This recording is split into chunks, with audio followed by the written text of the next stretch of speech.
hungry. Okay. Hey, y'all. Hello. Hello. Hello, hello, hello. Hello to the prettiest boy in the whole wide world.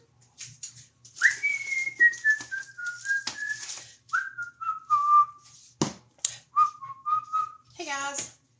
I'm going to have me a sandwich on toasted bread. How is everybody doing?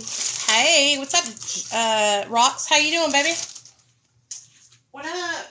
I'm just making some dinner and then came over here to chill with you guys. So I just finished up a live over on my YouTube and Facebook where we talked about, how addiction affects our children. It was super duper emotional. We were all crying because I'm telling you guys, if you didn't watch it, it was really emotional.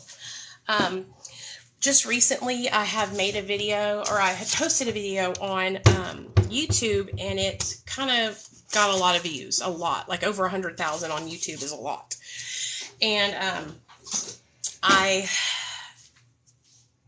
wanted to show everybody, because all the views that are being commented on there are from children of addicts. And when I tell you guys, it was really, really tough, because these babies are pouring their heart out, sharing, how their moms and dads' addictions have affected them. And so that's what we talked about today on my live stream on my YouTube and Facebook. So it's hard to read that stuff because I struggled with addiction while I was pregnant. And so I feel I have a lot of guilt and shame about that, and I wish I could go back and change it. But I can't. I made pasta salad, so I'm eating some pasta salad and an egg salad sandwich. I also uploaded a video today. My little boy plays Fortnite.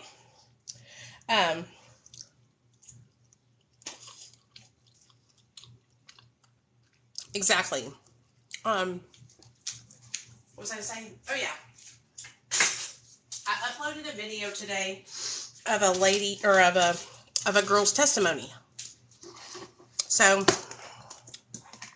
this girl messaged me on Facebook, and she was like, telling me, she wanted to tell me something. So I was like, okay, go ahead. And so when she messaged me, she told me basically that she had to get, heart surgery twice because she had endocarditis. And she ended up finding my videos online and decided to get on Suboxone. And she's been sober ever since. She got her one of her kids back, and the other three, she's still fighting for them. But still, she got, hey, Micah, what's up, baby? She got, one of them back at least. And she said, that people told her that her recovery didn't count because she was on subs. And she said, I almost relapsed because people were telling me, oh, that's not recovery because you're on Suboxone, right? And she was like so upset. This is a girl who literally had to have heart surgery and needs lung surgery. She was put into a coma and had to relearn how to walk. And people are too busy saying, MAT's not sober, Suboxone's not sober. Well, think about it. Think about how your words affect people. I'm sick and tired of seeing people die from the disease of addiction.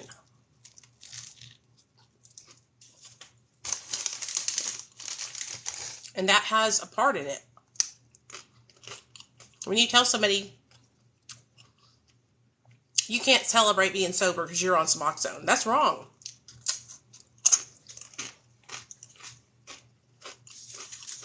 Hey, Jenny. I'm eating, girl. I'm hungry. I made myself some egg salad and a pasta salad. I'm so excited because I love pasta salad. It's one of my favorite. It's like the bacon ranch one. And I made it homemade today. Or as homemade as it gets out of the box. You know what I mean? And I haven't eaten today, so I thought I'm going to go live, eat some food, and talk to y'all. We had such a good live, though. Hey, blessed and favored. What's up, baby? Yeah, as long as you take your medication as prescribed, then that's fine.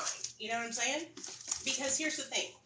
There's going to be time in your life where you might have to take pain medication, an emergency, or maybe you have chronic pain.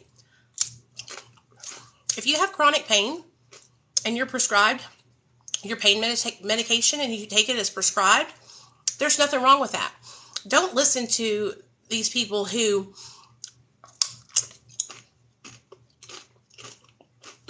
hey man, what's up? Who are literally sucking down 3 gallons of coffee a day.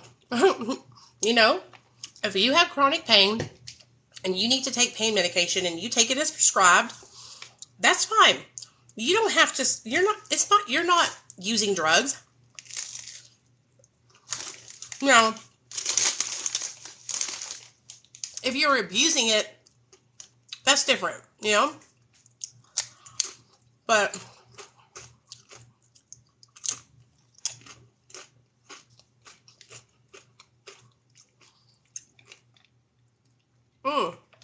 good. I have 13 years sober and had 6 weeks where I had to take pain meds. Yeah, it happens. It's called living. It's called being human, you know? And so don't let people discourage you about your recovery. You know, we're all different, you know?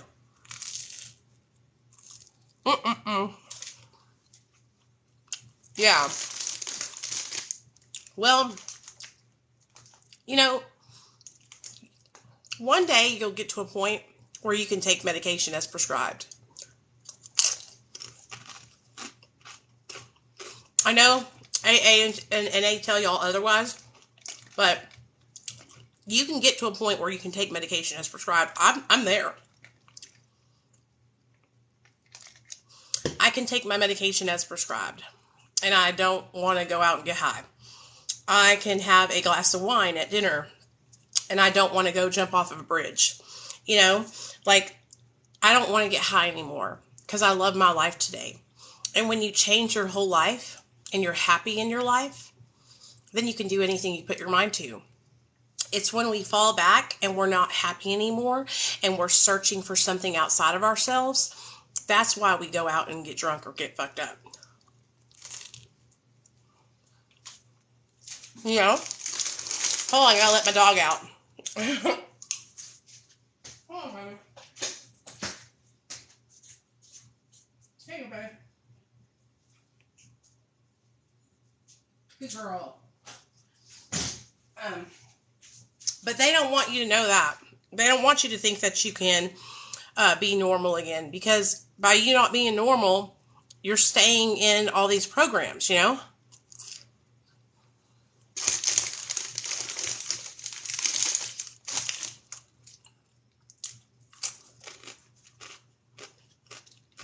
When you get away from being unhappy and you find your purpose in life and you're living it, you're living your purpose and your passion, then you can do anything but your mind to.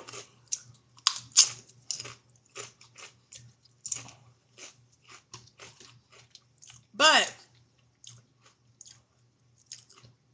if you're in a bad spot and here's the thing, like, I really think it's important for people to understand that, like, you don't have to walk around for the rest of your life, like, going to 17 meetings a day. Like, you can get sober, do things that you enjoy. If helping people in recovery is something that you enjoy, like I do, I enjoy doing this. I enjoy going to, like, little meetings with you guys and doing stuff like that, you know? Do things that you enjoy and you won't want to get high. You know what I mean? That's what I believe. What do y'all think? I know Renee has an opinion on it. What do you think, ma'am?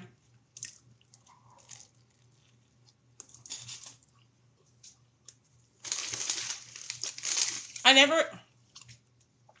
never would have believed that I would get to a place where I was happy in my life and I don't want to get high. You know?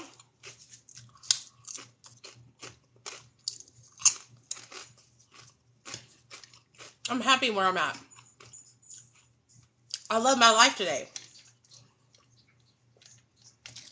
But I'm telling you all this.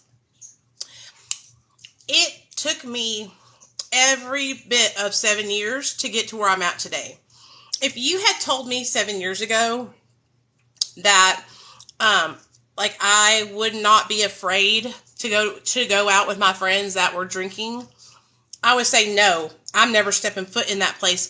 That's dangerous. You know what I mean? Because at that time, I really believed it. And at that time, it probably was dangerous for me. You know what I'm saying? Because I was not in the same headspace that I am now. You know, I've grown so much over the last 7 years, you know? Yeah, replaced with positive stuff. Exactly. Exactly.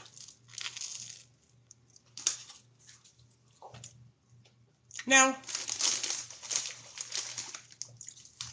does that mean I go out and like try to smoke crack? No. I don't want to, you know? Now, something could happen and I could get depressed and go down a bad, bad way. And then that would be not good, you know? No, I'm on 0.25 of Suboxone, which is like less than a milligram. And I love Suboxone. Sorry if I'm eating too much in front of y'all, but I'm hungry. I'm having an egg salad sandwich with some Doritos and some pasta salad. But thank you. Suboxone helps me with my depression. So they're 2 milligram strips. I cut it in half, and so that's 1 milligram. And I take the 1 milligram and cut it in half and then cut it like that. So it's just a little square. Suboxone what helps me not only with my I guess I don't even have opiate cravings, but I guess that's because I'm on subs. I've never known if I would have them or not because I've been on it for so long. But it helps with my depression, dude. It helps, like, especially since I've gotten down to a lower dose. Yeah, they make 2 milligram strips. When I was on 12 milligrams, it did the opposite. It made me slow and made me feel lethargic. Hey, girl, what's up? It made me feel lethargic and tired and kind of like depressed. Happy Friday, baby. But once I started going down on my dose, that's when I started feeling better. And I feel just regular now. Now,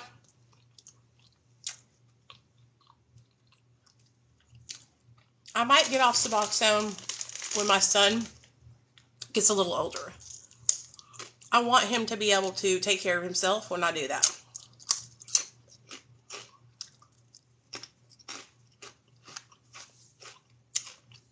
Egg salad sandwiches, my favorite. Like, it's really important for my little boy to be able to take care of himself, you know? How long did it take me to get to 4? A long time. I went really slow. I went so slow it was backwards, girl. I started out, I was on 12 milligrams, and I started my taper in 2019, okay? And I wasn't down to where I'm at now until the latter part of 2021. Because I would pause my taper for like a month, and then I would start it back up. And I would pause it again. You know what I mean? So it drug out. Now, when people ask me about a taper plan,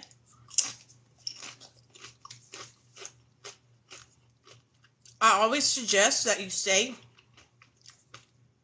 I always suggest that you stay on each drop for 30 days so your body has enough time to stabilize at each drop.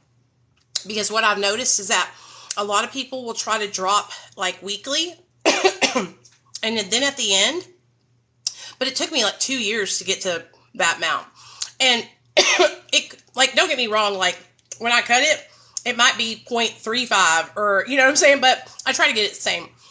And there's some days where, you know, like I just might feel like shit and I won't take it, you know, and I'll skip a day because I don't get out of the bed.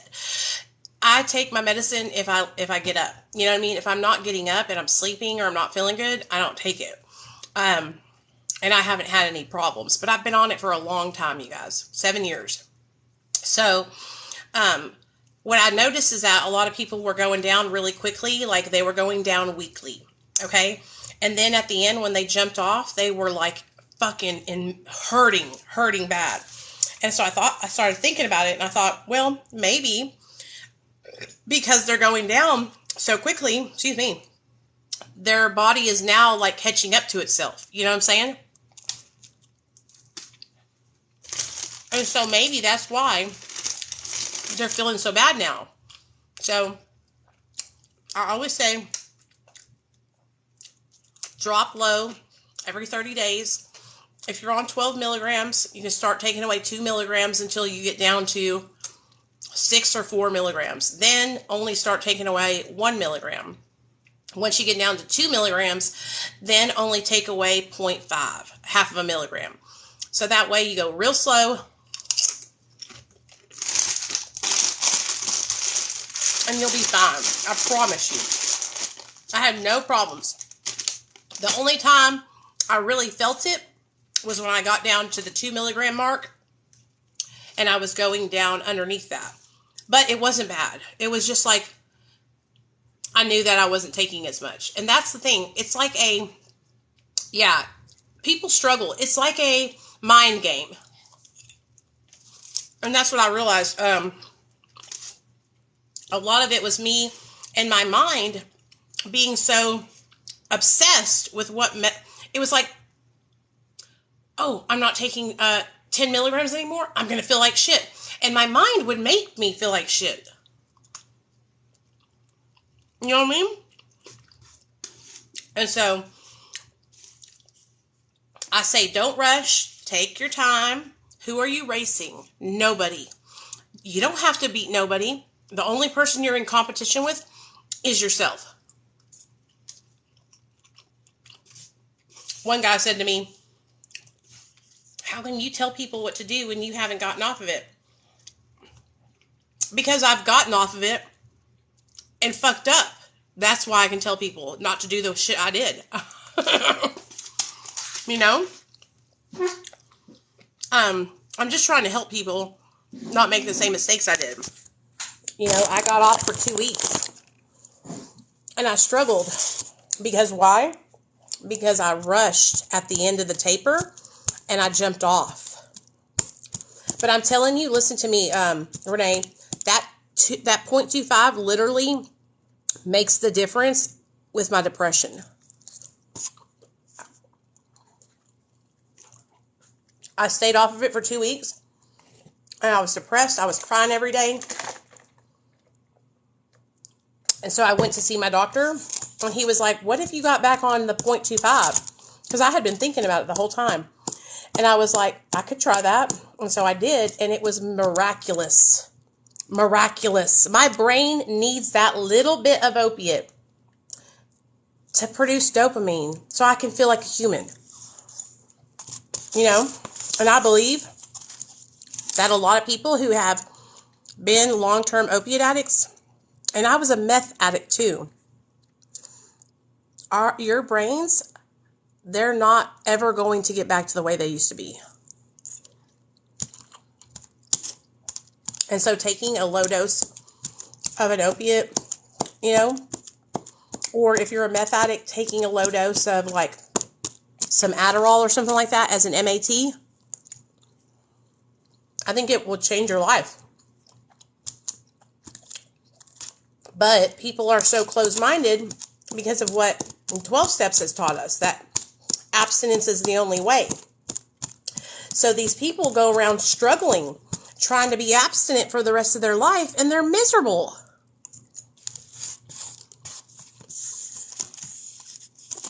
I mean, I'm sure there's people out there who are abstinent that are happy, but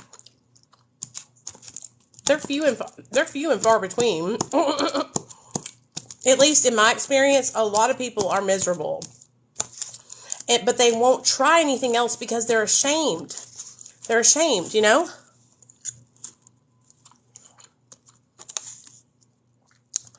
Yeah, baby, because I'm a recovering queen day. I'm a recovering queen. I just want to help people. And I just want to encourage people. And I want people to know that if your recovery looks different than a 12-step recovery does, there's nothing wrong with that. And you guys don't understand how happy I am to be on TikTok because y'all opened my eyes. I used to be so ashamed because I wasn't in an abstinence program. And I was made to feel less than because everybody in my town is in AA. Everybody in Arkansas is super duper AA, right? And come on, Jetta Confetta. And so I felt like an outcast, dude, you know, and then I found my purpose, sharing about, mat treatment and how it saved my life. And I hope to help other people because I want them to know that they don't have to be ashamed to get help. They don't have to be ashamed to use MAT. MAT saved my life, dude. I would not be here today if I hadn't got on MAT. Come here, Jetta. You can lick my plate. What are you doing underneath there, boy? Here you go. There's your food. Here you go, Jetta Confetta. There's your food.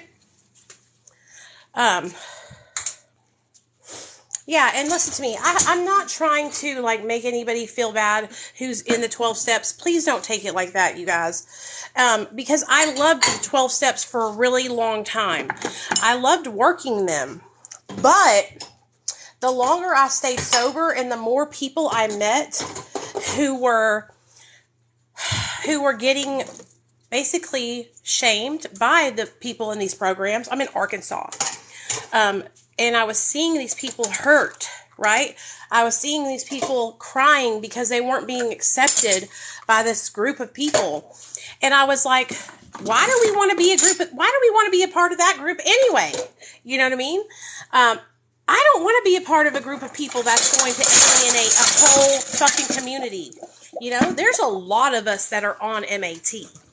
In fact, I would bargain to say that there's more of us that are on MAT than there are people that are abstinent now. I really believe that because more people are opening their eyes and realizing, you know, hey, I don't have to suffer. I don't have to torture myself, you know what I mean? And be sick all the time and feel like shit, you know? Exactly. Some people do. And here's the thing. That's exactly what it was. I needed the extra help. Okay. Don't get me wrong. I tried everything. I tried to do abstinence for 10 years, you know, and I would get sober and then I would relapse every single time, man. And so after so many times, you start feeling like a complete failure, you know?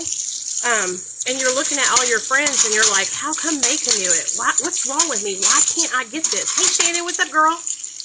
Why can't I get this? And so got it, you know?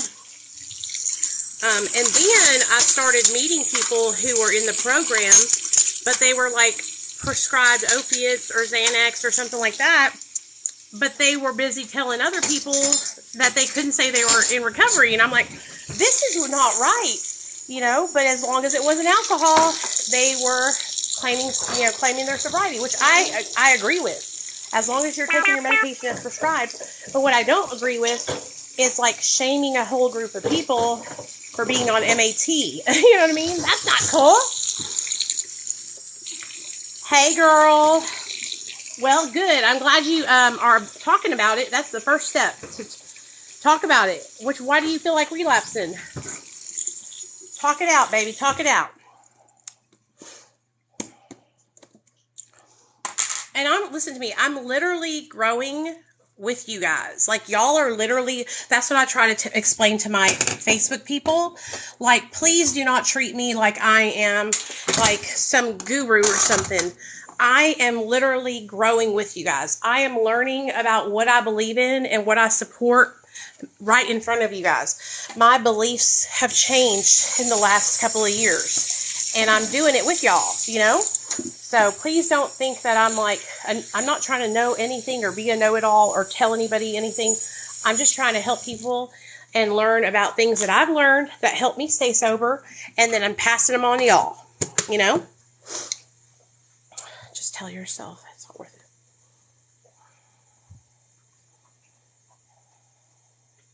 Yeah, that can happen, girl. It's okay to be in a funk.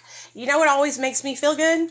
Like, if you're struggling and you're, like, in a funk, get yourself some self-care stuff. Go get yourself some stuff to do your nails and you wash your face, and get something for your back, you know, like a back massager, and do some stuff like that. Other things that help me is that when I want to relapse, I think about that shit, and I write down the benefits of me relapsing and the cons of me relapsing. I know you're like, why do you have to write that shit down? Bitch, because I fucking need to see it on paper. Okay? I need to see that shit on paper. It needs to be all written out. And so 9 times out of 10, when I write down my little pros and cons list, bitch, I will have like 75 cons and only 2 pros. And then I know my answer. I don't want to go out and do that, you know? So I bet you if you made a pros and cons list, you would feel the same way I did. That also helps, okay? Also, let me show you these cool things right here. Somebody sent these to me on my Amazon gift list. So sweet. I don't know who did it, though. And they're called shower bombs.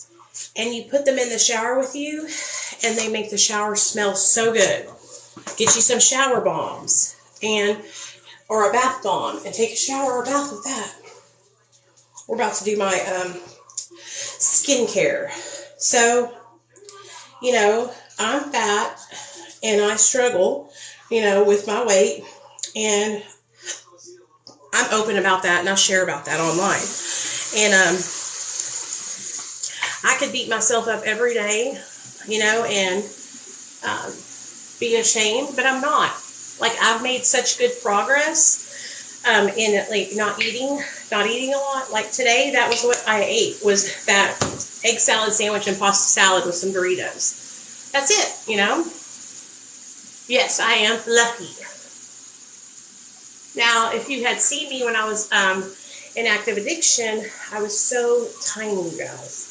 So tiny. And but you could really tell because I have really sunk back eyes when I'm like that.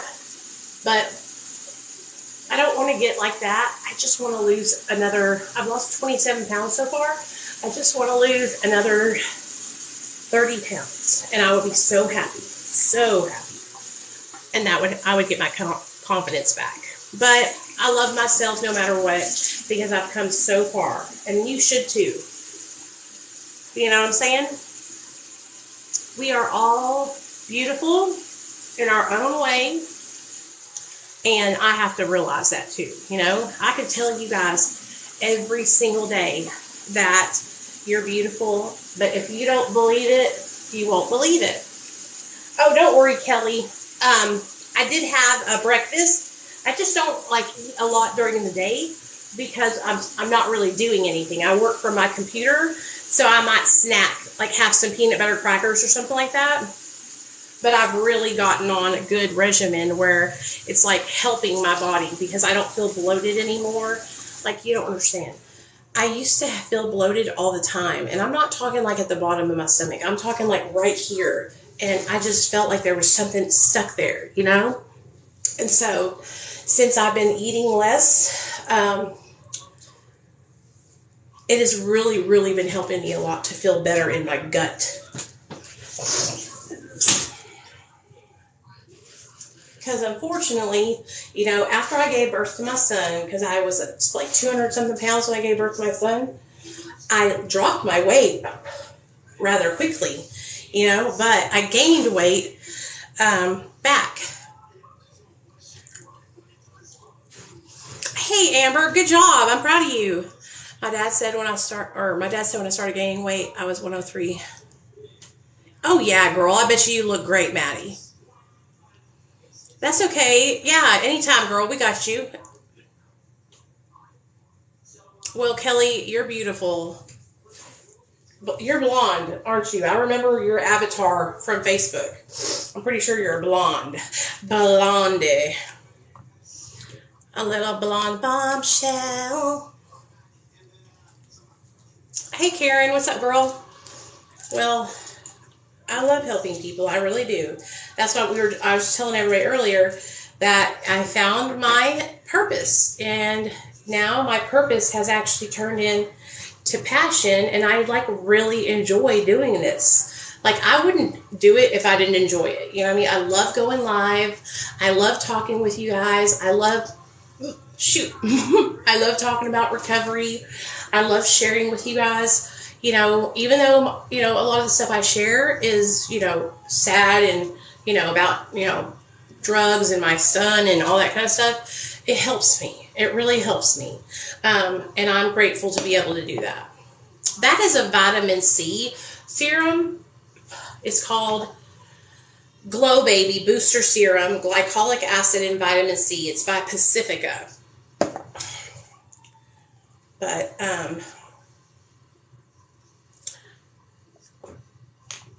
well, that's okay, girl. I'm 40. I'm moving up. I'm so proud to be 40 too. You know what I mean? It is my calling, Micah. You're right, girl. Micah knows because she's been with me for a while. She was with me when she first got sober. So I just try to be, you know, encouraging and uplift you guys, but I also try to shoot you straight and not. I don't want to sugarcoat things, and that's why a lot of people get upset with me because I'm very blunt and to the point about certain things, but sometimes you need to be, you know, education is very important when it comes to addiction, okay? And I know people are like, Nicole, you shouldn't be talking about that. You shouldn't be saying that about meth. You shouldn't be saying this. Listen to me. Would you rather your son or daughter be curious like I was and get addicted to methamphetamine because they didn't know anything about it? Or would you rather them learn about these drugs so that way they're not curious, they don't go around trying to find it so they can do it, they're educated on the matter, so when they do find it, they say, oh, wait a second, I know what that does. There's that girl Nicole on TikTok, and she did meth when she was in her active addiction, and she would hallucinate, and she ended up in the hospital, and she got an abscess in her arm and went to a coma for 7 days, right? So I think that sharing my stories with people, and people love them anyway, I love telling them, helps people to understand and realize that this ain't no life you want to live, honey. Do you know what I'm saying? Ain't no life you want to live. It ain't worth it. You did not disappoint me, Micah. Okay? Do not even trip, girl. I love you. I just want you to be okay. Okay? I just want you to be okay. All right? You're not a disappointment at all. Please don't think that. Because that's just going to keep you sick. Have you been able to get back on your Suboxone yet? You need to text message me, please, and let me know how you're doing in your process. Because that's half the problem, Miss Micah, ma'am. You fall off the earth, and I don't hear from you for weeks. And then you come back, and you're struggling. And so now I need you to stay connected. Okay? That is your new assignment. To at least text me once a day. Once a day. Hold on, y'all. I gotta take my bra. Y'all already know it's so uncomfortable. Big old kitties. Okay.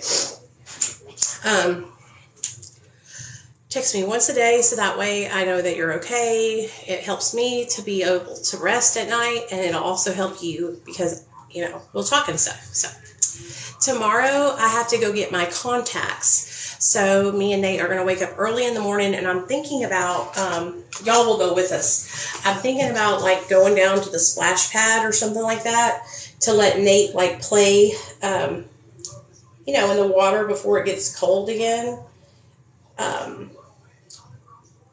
I've been doing really good. So let me tell y'all. Last year, I sucked, right? During the school year, I just sucked ass. And I didn't stay on top of my son about his homework. I was just really struggling. I went through a whole depression last year. It was pretty bad. And I just didn't do like I should have done. And so this year, I have been really staying on top of my son about doing his homework every day. Hey, Coley, what's up, girl?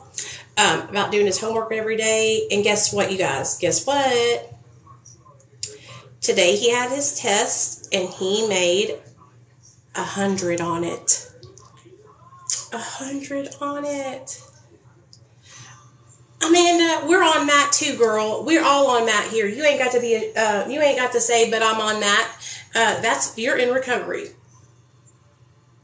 Welcome to the bomb ass side of TikTok, where MAT is celebrated, baby. Recovery on MAT is celebrated. He's in 3rd grade. So he had a whole worksheet full of vocabulary words that he had to learn, right? Hey, Miss Phillips, what's up, baby? And so I, this morning before he went to school, I had him read them to me. Read the word and the definition. And I had him run through that twice. Because I know for me, when I read something, it helps me to, keep it in my mind. So, yeah. Yeah, Maddie, a lot, and I used to think the same thing too, because even though I'm on it, but, recovery just isn't about what we put into our bodies, okay? Recovery is about the changes that we make on the inside. I'm doing good. How about you, babe? About how we change our negative behaviors from the way we used to be in active addiction. It's about being, a better person. It's about being healthy and happy and thriving. That's what recovery is about. Recovery is about recovering what you lost because of your active addiction. Getting your children back, getting that job you lost back, or even a better job, right? Being back with your families again, not being estranged from your mother and father because you're always high. That's what recovery is about. You can be in recovery and take medication because the recovery part is about the work that you're doing on the inside. I always tell you guys, whenever I was, first getting sober, I struggled so much with shoplifting. Okay. It was like I would walk into the store and I would automatically walk over to where I like to get stuff, and I would just shoplift that shit. It was second nature. And so part of my recovery was learning how to change that behavior and not shoplift anymore, which I know you're probably going, oh my God, Nicole, I can't believe you would just shoplift. That's how integrated these habits that I practiced during my active addiction were. They were literally a part of my life, So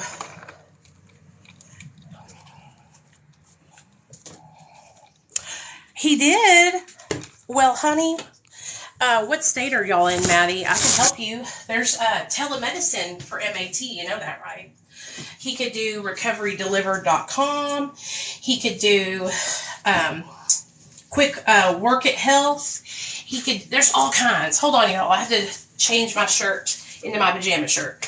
There's all kinds of different recovery MAT programs. And those are telemedicine programs, so he doesn't have to go into a doctor's office. Now, if you'd rather him go in an office where he can get therapy and stuff like that, then, find one in your state. That would probably be better. But either one,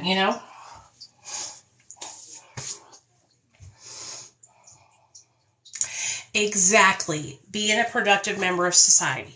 Exactly. Yeah, he can do it online. You just message me.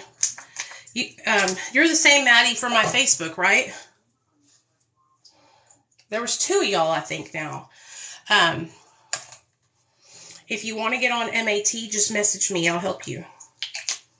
You're in Michigan. If you want to get on MAT in Michigan, look up workithealth.com or recoverydelivered.com.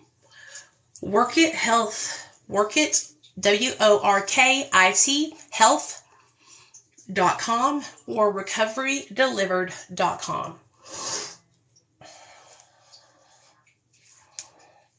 And I don't get paid to tell y'all that. I should, because I tell everybody about their programs. And I've been trying to get a hold of them to tell them they need to pay me. You know? Thanks, Mallory. That's nice. I really appreciate you saying that. I really appreciate it. I got to get better about taking those compliments from you guys. Yeah, so Bupe.me was sucked, girl. They have literally been, I don't know if anybody else has had this experience, but my friends who have been on them, well, see, they don't do, Cicely, they don't do methadone through telemedicine. So it can only be buprenorphine products. I've looked everywhere for methadone telemedicine, and I cannot find any. I've tried. Believe me. I've had people ask me specifically for telemedicine with methadone, but I can't find any. So they have to do it in person if they want to do the methadone route, you know?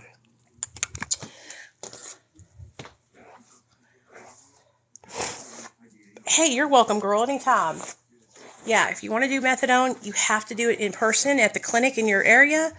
If they ever one day do methadone on telemedicine, I will let y'all know, because, well, I think it's because the way they have the methadone dosing set up is that they want to monitor you and dose it through like a liquid.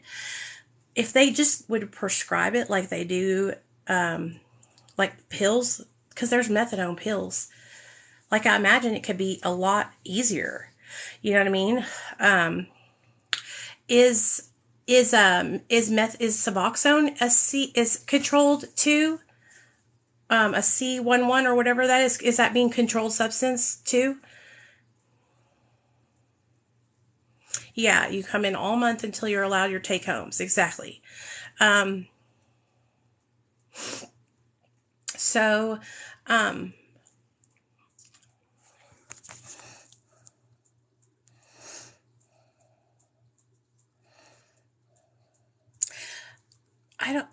Okay. Is it because methadone is a full opioid agonist and Suboxone is only a partial? So that's why, huh? So, okay. Well, I mean, I wish they did it through telemedicine. It would be a lot easier for everybody else, you know? But I don't do telemedicine. I do a doctor here in my state. The reason why I like a doctor here in my state is because I can, if I can see a counselor there, and there's groups and stuff like that. And, you know, that helps me. We're talking about Suboxone telemedicine.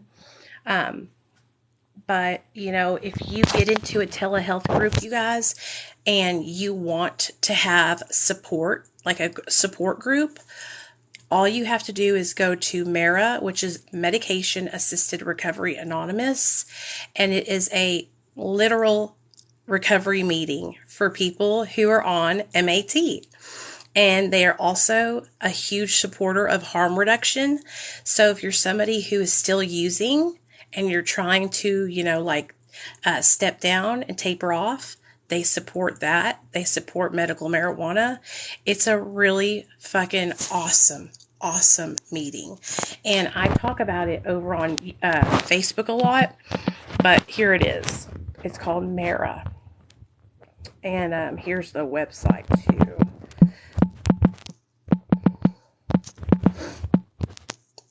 So,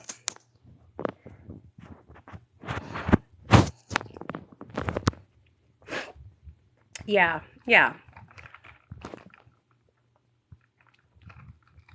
You know, what I find is that most people I have tried both, and they know which one they prefer. Um, and then I have some friends who, were on Suboxone and switched to methadone because they just didn't like Suboxone, or they were on methadone and they switched to Suboxone. I just say you do whatever you need to do, and I'll support you. I'm in Arkansas. I don't know where Maddie is at. Maddie, where you at, girl?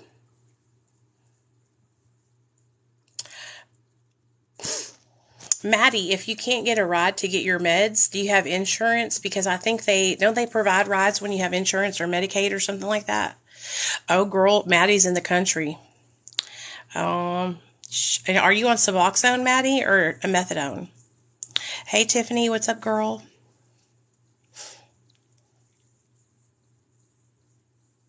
Okay, you need to get a hold of your Medicaid because I'm pretty sure they do transport, don't they, guys?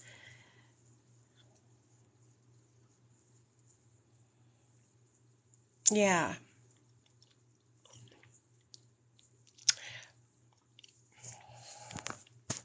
So see, this is why I give my phone number out to people, and I tell them to text me and stuff, because literally, just like right now, Maddie didn't know she could get a ride.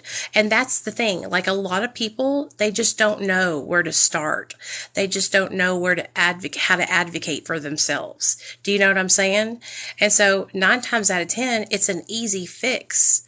It's sending somebody a link or a phone number, or letting them know where the next meeting is at. Like, I believe that if you're somebody who enjoys helping people in recovery, like, one of the easiest things you can do is just be available to people that have questions and stuff.